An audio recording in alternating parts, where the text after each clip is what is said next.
អោខ្មែរអើយខ្មែរបើខ្មែរស្លាប់ព្រោះរឿងជាតិហៅអ្នកវរៈបរងក្រឡាហោមបាត់មែនរូបឆោមសំផ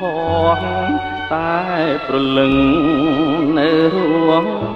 គេឈ្មោះកេនតយួងដាស់អងកលបុត្រ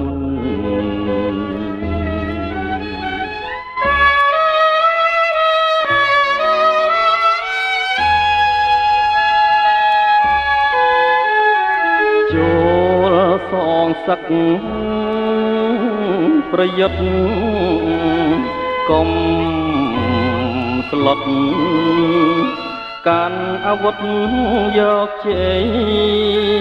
ខ្មែរប្រុសស្រីក្រោកឡា